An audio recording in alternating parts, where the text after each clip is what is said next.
Hannibal Barca, né vers 247 avant Jésus-Christ, est mort en 183 avant Jésus-Christ. Il était un général de Carthage qui avait participé à la Seconde Guerre punique. Au IIIe siècle, avant l'ère chrétienne, le bassin méditerranéen, dont la mer Méditerranée, qui fut appelée ainsi, car son nom vient du mot latin Mediterraneus, au milieu des terres. Un peu comme pour dire, cette mer appartient aux Romains. Est occupé par deux grandes puissances, Carthage et Rome. Pendant la première guerre punique, en 241 avant Jésus-Christ, à la fin de la première guerre punique, Hamilcar Barca, le père d'Hannibal Barca, doit signer un traité avec Rome. Carthage doit céder la Sicile, mais conserve sa flotte de guerre.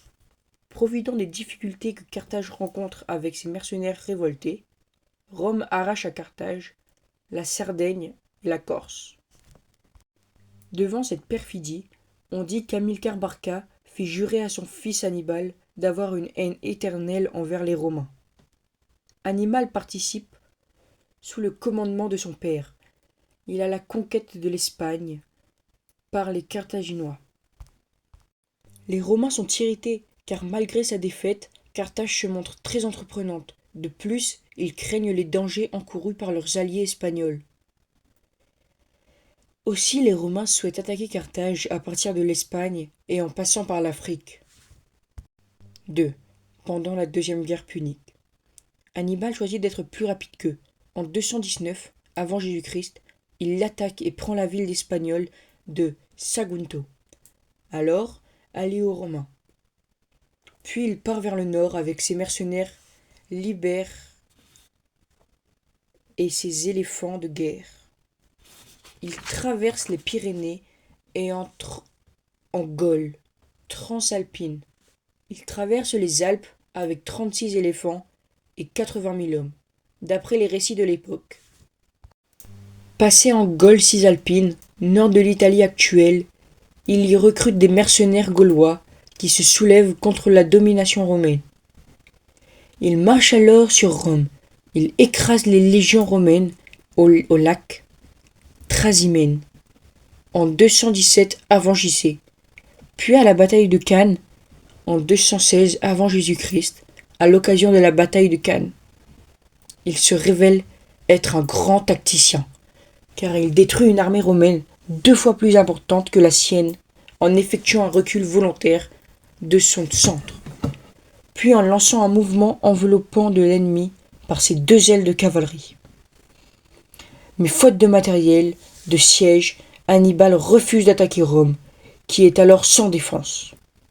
Son armée passe dans les suds de l'Italie, où elle va rester près de 13 années.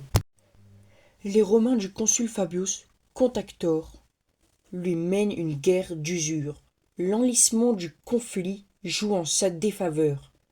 Épuisement de son armée, manque de soutien du gouvernement de Carthage, où le parti des riches souhaiterait moins de dépenses de guerre. Puis des échecs successifs contre l'armée romaine reconstituée. L'expédition de secours menée par son frère Hasdrubal est vaincue par les Romains en 207 avant Jésus-Christ, dans le nord de l'Italie. En 203 avant Jésus-Christ, il est rappelé à Carthage, qui est alors directement attaqué par les Romains, condamnés par Scipion, l'Africain. Celui-ci, avec l'aide du roi de Numidie, Massinissa, écrase l'armée carthaginoise d'Hannibal à Zama, dans l'actuelle Tunisie.